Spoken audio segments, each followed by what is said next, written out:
Welcome to part 3 of Demystifying DoDAF. Now we're going to transition from talking about the DoDAF itself into talking about the how to create DoDAF models and products so that you can meet your customers' needs. Clearly we want to do that using good systems engineering techniques, processes, and tools. So let's go talk about what our topics are. We're going to start with answering the question, who is the architecture for? Then we're going to talk about who's responsible for what in developing an architecture. Then we're going to go through, answer the question, is there a standard approach for developing an architecture within DoDAF 2.0? And then finally we're going to end with talking about answering the question, what do we do with an architecture once we've developed it? So let's start with the people side of it. And remember, we saw this picture from part 1. We talked about the different levels and the different interests of the different constituencies we're trying to provide this information for. And if you look at it, you start with that high level, and the OSD principal staff, what are they looking for? Well, they're looking for the big picture. They want to know what's going on. So products like the CV1 and the OV1 are very important to them. They want to understand that. They also may be interested in your plan, your overall plan of action, which is in your AV1. So those having those kind of products ready to go and provided to them will help a lot. Well, let's take another level, the combatant commander. What are they worried about? Well, they're mostly going to be interested in that operational views, and they may be helping you create these operational views. But they also may be interested in capabilities, the timeline for the capabilities, which you see out of your CV3 and your SV8 gives that kind of product timeline so they can see when they're going to have capabilities ready in the field. And let's take the last one, which is the system developers. What are they going to be looking for? Everything. They want to see as many of the products as you can give them, because this forms their requirement space that they're going to be working from, and they're going to decompose into their component developers who will be creating the more detailed designs and developing the hardware and software that you need. Don't forget, in all this, you are also capturing processes and procedures. So you have things that can be used for the trainers as you go through it as well. Well, let's take another look at it from the Zachman point of view. And here's a diagram from the DoDAF itself. You can see how they've taken the Zachman levels and Zachman questions and put the kinds of things that go in there. And notice at the top, it's just lists. You just start with simple lists of things. And that's a good way to get started, particularly if you're working at the enterprise level. You're trying to understand, what people want to see. And laundry lists aren't bad to get started. Even if you have to do it as a bog set, yes, that sometimes works. Or you can do it like we like to talk, middle out and up, and we'll talk about that later in this part. So who are the people? Who are the decision makers? Well, again, this is another picture from DoDAF. They simplified the Zachman diagram, and sure enough, it's the planners, it's the owners, designers, builders, subcontractors. Now, if you think about that and you look at, we've always talked about it in system engineering, we used to use a term called concurrent engineering. And what that meant is you get all the stakeholders together to help get their inputs and understanding and make sure they're all on board and happy with what you're doing. And so that makes your architecture much stronger. It also makes it so it sells, and that's what you're looking to do. So you're trying to satisfy all the set of people's needs. Okay, well now that we've kind of understand the who, now we want to talk about what do we do with an architecture once we've developed it. So let's get into that part, and we're going to go ahead and talk about architecture roles and responsibilities first. So first of all, here's a diagram again out of the DoDAF that we saw, where we start with the service agency headquarters, which gives us the authorization for development of an architecture, and then that leads us to the architecture process owner, who begins to define the parameters and approach. That process owner then hires an architect to do the development itself. Now, obviously, the process owner is going to monitor that development, make sure that they're making progress and heading in the right direction, and of course, interacting and providing that interaction with the folks. And then, of course, ultimately approving the architecture before it goes back to the higher level headquarters, who has to do the final approval. This is the way the DoD sees this process. I think you'll find that there's some other ways to look at it, but let's focus in on what are the responsibilities after we've approved the architecture at the higher level. Let's take a look at that and see what the specific responsibilities of the process owner and the architect are. So here's that list of those responsibilities. Ensuring the clarity of scope, decide what the architecture data is required, and you can go on and read some more of these. One of the ones that I saw that kind of bothered me a little bit was the whole idea that they would select how to do the architecture. I really think that's the architect's job, and particularly if it's being contracted out, it is absolutely the architect's job to make that choice. Now, obviously, you do that in conjunction with your process owner, but the architect has their own tools and capabilities and methods for doing the architecture. It's usually not a good idea for that to be dictated by the process owner. Usually they don't know, and so it doesn't work very well. We've had that situation several times. In fact, we've bidded proposals where we've bidded doing an architecture a certain way, only to have the client tell us, no, you can't do that because you can't use that tool. And even though we showed them we can convert it into their tool, that wasn't sufficient. They thought that was making work when actually we proved to them that it wasn't, but that wasn't good enough. So that ended up causing a huge cost overrun in that program and severe problems all the way through it. So try to avoid those kind of issues as you're looking at that and looking at those responsibilities. Well, let's ask the next question, which is there a standardized approach for developing an architecture within DoDAF 2.0? If we look at the methodology in DoDAF 2.0, in fact, they call now their 6-step process, which has been around since DoDAF 1.0. They have the 6-step process, which they're describing as a methodology to develop service-oriented architecture-based architectures. That's almost too many architectures in one word. But sure enough, that's the kind of thing they're looking at. They think that they give you the details enough to do that kind of job. But is it really enough? I mean, that's the question we have to ask.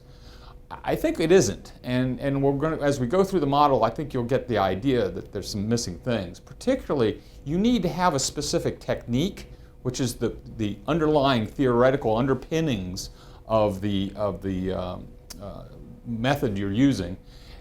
Detailed processes. They can't just be high-level processes. You have enough processes that people can follow and do them effectively. And today, I mean, without tools, this is almost an impossible job. So you need to look at your tool sets, what's available out there, and recognize that one tool by itself will probably not do the job, no matter how good it is. Clearly, we need to analyze the user needs as part of that, and ultimately our goal is to create a complete executable model of the architecture. And I guess I can't emphasize executable enough. That means executable just simply means that it works, that it has in it the correct logic, that we haven't put logical errors into the problem early on.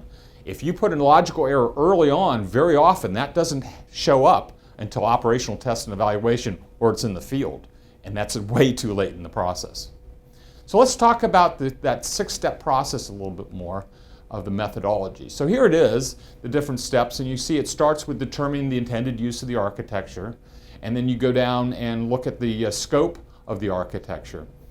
Then we look at the data, what data sets do you need, and then of course the fourth step there is to go ahead and collect that information and pull it together into a coherent fashion, and then conduct the analyses associated with it so you can understand what that is, and then obviously document the results. That sounds very good, and oh, by the way, hey, have some detailed points underneath it, some specific types of analyses you might want to be doing and things like that. But that's really very high level. It's still not sufficient. It doesn't give you the underlying technique. It doesn't tell you anything about the details of the process, how it all fits together, and it certainly doesn't give you any insight into the tools. So you still have a lot to do when it comes to actually selecting your methodology. So let's talk about that. And that mix that you're looking at between technique, tools, and process. It's important to balance it. And I like to get that technique, the theory right first. If that isn't correct, then you have a problem. Okay, so look at that, look at the different methods. We're going to go through those in a minute to show you what some of those specific techniques are available to you today. Also, then I want to look at the tools. Make sure the tools support the technique and work with it. And then you can find processes out there. Very often, if you have a company or you have a large organization, they've gone through all kinds of process development through the capability and maturity models and things like that. So you should have stuff off the shelf you could use. Try to reuse that as much as you can, and feel free to tailor it to the technique and tool as you need to. The key is that optimization of all three. Just like we talked about cost, schedule, and performance in part one, we're optimizing here technique, process, and tools. That's very helpful, I think, when you're thinking about that now you're not, one thing causing a problem, you can easily work around it with a process mate, perhaps, if the tool has holes in it or problems with it. But one of the keys is make sure you're working with your customer so that whatever you produce is what they really want, and not much more. You have to be careful giving them too much. You can't overwhelm your customer. So even if you need to do things internally, some of that stuff you might abstract up and give to your customer in a much simpler form, and that's fine. The beauty of that is when they start asking you questions, you start digging into that depth, and all of a sudden they go, "Oh, you really do know what you're doing. I'll shut up. Maybe I'll listen." So the bottom line is keep your architecture from becoming shelfware by putting those things together in a coherent way. So let's talk about the technique a little bit more. But let's start. What's the purpose of a technique? First of all, what are you trying to do? You're trying to gather the set of information that you need to describe the architecture. Remember, we talked about the dimensions of the architecture and the relationships between those informational elements. That's key. And the way we used to talk about that is entities, relationships, and attributes. And those are the fundamental basis of any data schema. And that's the way you capture the information into your database. If you use a tool like Doors, for example, you have to actually put that into the tool. That's not built in. That's something you have to come up with. Believe me, that's really hard. They have something now in DoD with the new DoDAF, which is called DM2. It's the Data Meta Model 2.0. And it is a way to do this, and so you could look at that as a starting point. We have some other suggestions that we use that we think are actually stronger, but that's a good starting point for you, perhaps, if you're just getting new into this. The other part is, with the purpose of the tool technique, is to make sure that you're going to express the information visually to enhance the communication of the design information so that every stakeholder can understand it. So you're going to probably have different kinds of products for different stakeholders, and we're going to talk about that in a little bit more detail. So the key here is to make sure you ensure that the technique you choose gives you that broad, complete foundation for analysis and specification. Why specification? Because that's really what you're doing. As the architect, you're helping specify what the system developer is going to use. You are creating that set of requirements that they need to do their job. So you may not think of it that way, but that is exactly what's going on. So what are the techniques that are available to choose from? Well, let's take a look at that. I think there's a whole variety of them. Well, first of all, there's structured analysis. It's been around for a long time, I think since the 1960s. There were all kinds of versions of it. Jordan DeMarco was one of the favorite ones people used. Heavily, these, though, had a software focus to them. One of the ones that was used more broadly, I'd say, is the IDEF modeling. And that's a powerful technique, too. Take a look at some of those that are out there. There was something that added real-time extensions to it to try to give more dynamics to it. Remember that dynamics is a problem with a lot of these things because most of them are very static in their orientation. Object-oriented analysis and design came into vogue in the late 90s or early 2000 time frame, and there were several competing different versions of that. And they ultimately created something called the Unified Modeling Language, UML, and that's been put out as a standard by the Object Management Group, OMG. And that's principally funded by IBM, so obviously it's in all their tools. They did an extension to that called SysML to try to get to the system side of the problem. You will find that both of these have real problems in them in the sense of they don't communicate well to most audiences. Even the software developers aren't really that thrilled with UML, don't use it as much as you might think they do. They do what we always used to do, which is write the code first and then they document it, maybe using UML. so don't kid yourself to think that that's going to be the panacea for solving this whole modeling language problem. There's another one out there for the business community, and the chief architect BTA, which BTA is now going away, but he's still around, and he's still pushing this whole business process modeling notation. And it's perfectly good. It's for business processes. It focuses on that business domain. And that's fine for the business people. They get it, and they understand it, and it works well with what they're trying to do. Another one is model-based systems engineering. This is a new term being used fairly broadly. It supposedly encompasses SysML and things like that. Some people have tried to equate the two. There's a variety of other techniques out there you'll find, and so take a look for model-based system engineering, and I think you'll see some changes there.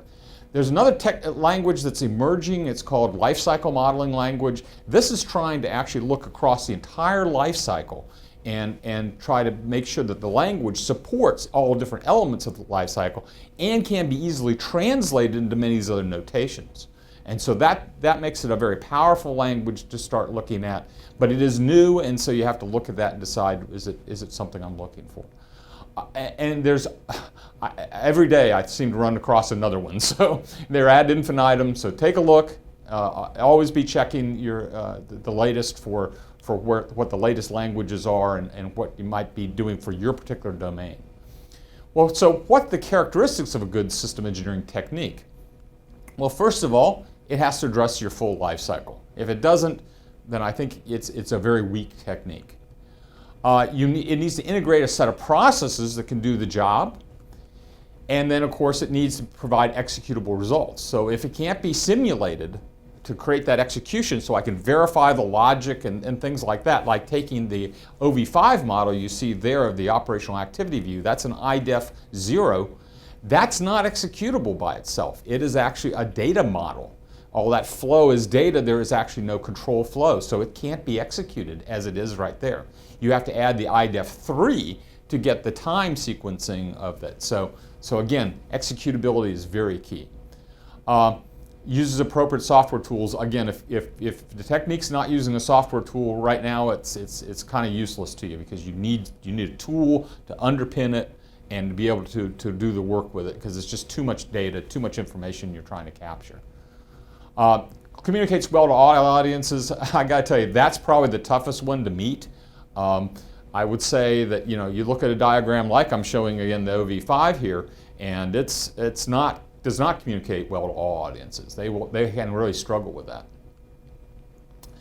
Extends the ability to adjust to specific needs. Well, sure enough, you want to have it be tailorable. You want it to be able to adjust to the needs. You can extend it and create new things and new domains, or be looking for specific things. So you have to make sure it can do that too. And of course, has been applied successfully is something you're always looking for. You want to make sure somebody else at least has been down that road before you and has learned where the problems are and how to get around them. Okay, so now that we understand the techniques, let's talk about life cycle and process. So let's talk about the process and the life cycle model that's associated with it that we're going to use. So here it is. Here's the V model, and sure enough, it has the same process steps that we had previously. We have design analysis coming down the V, and we have integration tests going up the V. We have also added in some of the specific milestones that are in the DoD 5000 series, the capabilities-based assessment, and milestone A, where the initial capabilities document gets created. Milestone B, that's another key milestone in the process, and of course milestone C, They're just before operational test and evaluation. Now, obviously, the timeline, if we weren't clear about this cycle can be done in weeks or months. It doesn't take years to do this. There's no time on this thing specifically. So it's up to you how fast you can do it. So a lot of people get hung up with, oh, it takes 10 years to do a weapons system in DoD. Oh, there's no reason it has to. So we can shorten that timeline as we need to and still hit the milestones. It is very feasible. One of the things too that we like the V is it reminds us about the things we've got to do. So we're creating the operations support requirements during architecture. We're also creating the operational test and evaluation requirements, how it's going to be bought off during the architecture development. Both those things are critical and very often are not done. The poor OT&E guys very often walk in and say, well, where are our test requirements? And nobody has any. So that's a big problem. And of course, the same thing if the design, if you're actually using this for design, you can also look at the integration and developmental test and evaluation requirements that are needed as well. Clearly, one of the things that's become pretty vogue is an operational ConOps, which can be produced anytime during the timeline, and then a developmental ConOps, which is useful in the early stages. So I think these are things, again, ConOps is concept of operations, in case you don't know, and that's a very powerful document which can really start off your process very well. So let's take a look at, of course, our V again, and remember that we think that the process can be repeated at each of the different levels of decomposition. So that's very helpful. And of course, that's that process we talked about last time, and we're going to talk about a little more detail today. So let's start again. We have the top-down approach here, and here's the different steps. And remember, those are all connected together. And so top-down is where we start with the requirements, which is, again, that classical system engineering. I'm starting with a blank sheet of paper, which, of course, isn't reality. And then we have the bottom-up approach, which, again, we like to use for reverse engineering or as-is architecture. And then we have our middle-out process, which we like to use for architecture development, the 2B side of it, as much as possible. But actually, we found we can do all the architecture set there as well. Just depends on how you want to work with your customer and how best to operate. So our middle-out process we've been using since the mid-90s. We started using it on advanced concept technology demonstration projects. So we wanted something fast, easy, and quick, and where there were few, if any, requirements, much like the architecture situation you're in right now. So here's some of the more detailed steps. I'm not going to go through them all in detail for you, but we do start off with some of the requirements-related things, which is, gathering artifacts, identifying assumptions, finding out what the existing and planned systems are so we don't reinvent the wheels, and then, capturing the constraints as much as possible. Now, that's we start those early because we want to do our research. Of course, that's your basic thing you do. Any scientist knows you start with research, and so those are your research items. But very quickly along this line, we start developing what we call our operational context diagram, which I'll show you what that means in a little bit more detail. It's the classic context diagram plus. So also then we do our operational scenarios. So again, here these are in the functional analysis realm. That's why we're starting in the middle. This is very key, and it starts very early in our process. Then we derive from that the functional behavior. So from the actual scenarios, we're developing the functionality, the actions that are being performed throughout the scenarios, and then bringing them together into a single functional behavior model. Then from that, we derive assets and allocate the actions to assets. We want to prepare interface diagrams as well.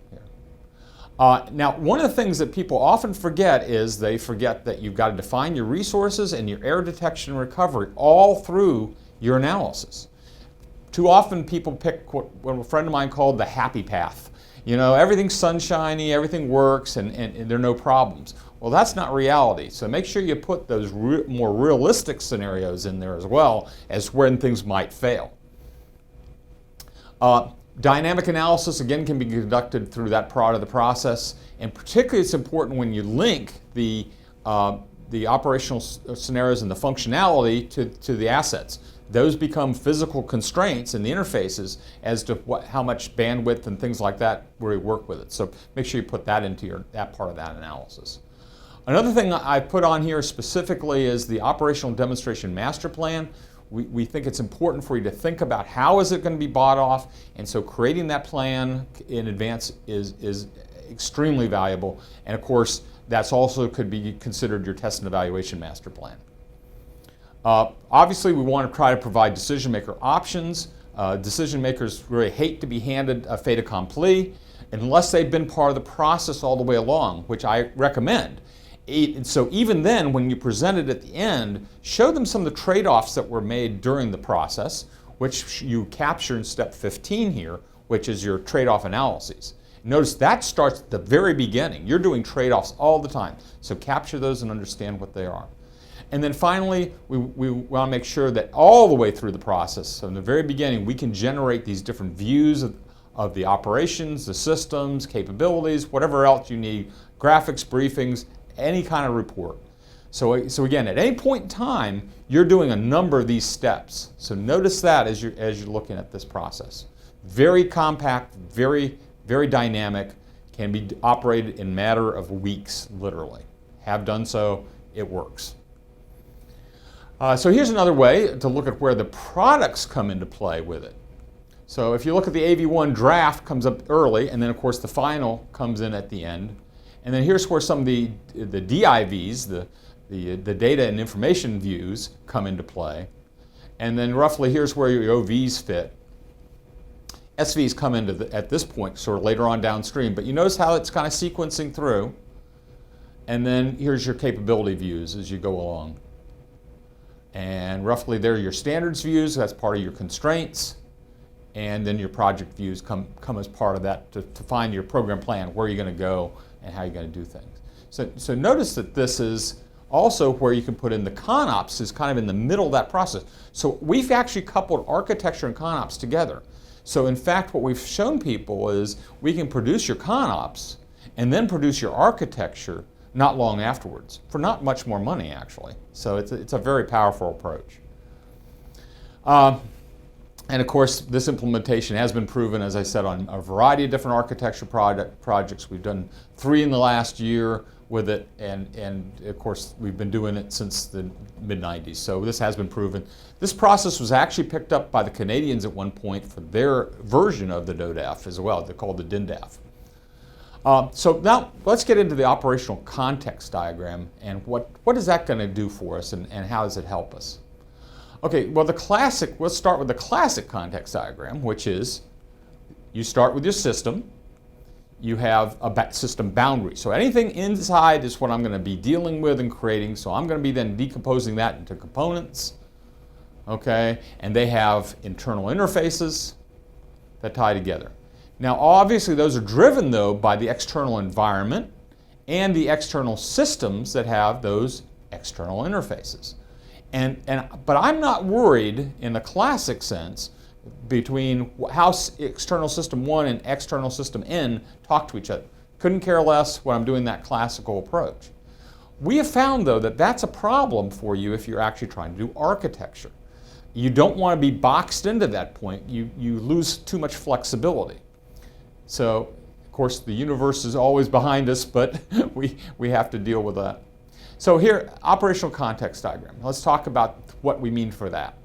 So really, we see that as providing the scope of the architecture, much like the regular context diagram did, but it helps us understand the interactions between the external systems. So looking at those interfaces and interactions, we can then start looking at and see, well, maybe we can change things from the way they are today, from the as is to a to be. That can actually give you your transformation by bringing things that were external into your architecture. Doesn't mean you own them, okay? You don't have to own everything, people, as you're doing architecture. You can interact with all kinds of other things. So think about that, how you bring that together, and that's powerful. Now, it can be linked to the DoDAF models as well, the OV1 and the OV2. And the SV1. So by taking this one diagram, you can actually create a number of the products that you're worried about in the DoDAF.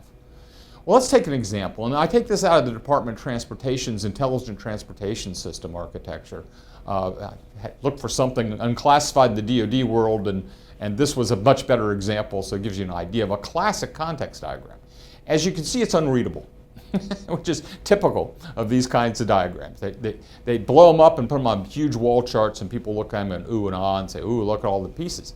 But it doesn't tell me anything. I don't understand how things are interacting. I don't know what I'm supposed to be working with. So what we did was take that and do a better job of abstraction. And this is what we look at for that future one. And now we see the links. Now if you notice, the EGs on this are actually represent those little boxes that were in the previous diagram. Well, so we were able to identify and collapse these things into groupings. Then we started looking at, well, what's the interaction between some of these things, and could we actually improve the transportation system by having them interact with each other better and be part of the architecture? And the answer was yes. And so you can learn a lot by doing that and help yourself, make some leaps and create a more visionary approach to the problem. I ran into the exact same thing when I was at the Defense Airborne Reconnaissance Office. And so this is the architecture set that we created for this high level. We started off with that today view, which was these were the things that were going on there today. You can't see it very well, but the bottom box was the Airborne Reconnaissance Group, and what their functionality was captured there. These other things were systems that we were interacting with, even one which was sort of our competitor out there, the satellite world. And so we looked at that and said, well, wait a minute.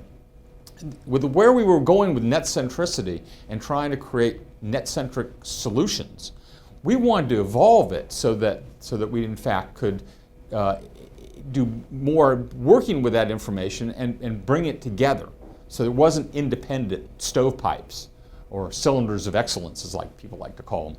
So instead, what we did was then we said, okay, well, we projected some of the things in the middle there of things we knew were going to happen or were planned to happen. So, but the vision allowed us then to realize that this data was significantly different. And so we came up with a more business-oriented model for that, which you see in the vision. So it was by thinking outside of that normal context box really helped us present a much more visionary approach, which is actually very similar to what's being implemented today in net centricity. So now that we've what does that mean about mapping and tools?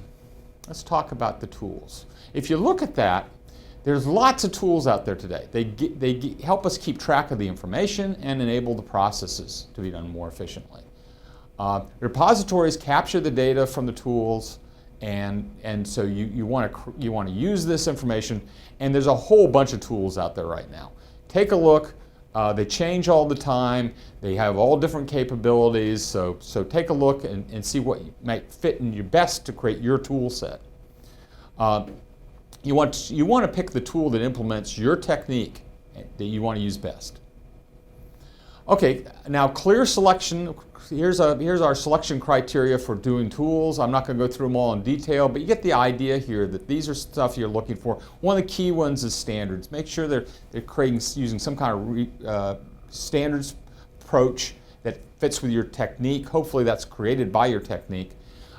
Integrated common database is another key function you're looking for. I think another thing you're looking for is something that enhances collaboration amongst the developers.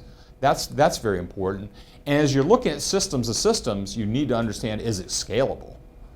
If it's not scalable, which many of the tools are not, then you're going to have a real problem. Okay, so now let's talk about what we do with the architecture once we've developed it. Here's a process, again, that shows up in the DoDAF document. I'm not real thrilled with circle diagrams. They give you the impression that it's an infinite loop and nothing gets produced. But you take a look at the steps there of what they're considered to use for presentation. The whole purpose of what they're trying to do now is think about what they call fit for purpose. So fit for purpose descriptions means that you can combine different approaches and techniques to give you different pictures. That's why in this new version of the DoDAF 2.0, as Jim told you, they don't have a standard set of exact templates of how things are supposed to look. You're supposed to decide what type of tool, technique gives you that fit for purpose. So all kinds of different representations from the different decision makers. Again, here's the DM2 discussion, that decomposition, and capturing that information into those data sets. And then you can put it into this form, which again we saw earlier, which is the IDEF 0. You could go into a non-data focused form, which is, of course, your normal graphic, your OV1. And you could also look at composite views, pie charts, bar charts, things like that. Particularly if you're looking at cost, schedule, and performance, you're going to come up with all kinds of different ways. One of my favorites is actually the table, because most people get tables pretty well. And so that's helpful when you're talking to a lot of the decision makers, particularly if you can create a table that they can understand and work with. And so here's the another way to look at it. This is again from the DoDAF, how they talk about the different types of things and the different products might be in those categories. So this gives you a little bit more of a rule of thumb. Again, it's right out of the DoDAF. Take a look at page 237, and it sure enough has that in it. So how do I use the DoDAF? Well, first of all, it's intended for a variety of customers, and we know who they are. We can work with them. We can work with them up front. We also need to have some high-level architectural development steps. Okay, those have been given to us, but we need to create more. We need to create a more detailed methodology as we're going through this. And of course, we want to support the decision makers all the way through the process. And remember, the DoDAF itself makes no recommendation on methodology, even though they call their 6-step process a methodology. They're saying there's no specific methodology or model selection or presentation style. They've foot-stomped that several times in the document, so take that to heart, but recognize the fact that your customers may not think that way. And so work with them to understand and create things that they are happy to use and understand. Some further reading on DoDAF. We're going to talk in part 4 about what else you need to know about the DoDAF. Jim's going to talk to you about the whole set of primary sources you can learn for and get a lot more information about the DoDAF and use it more effectively.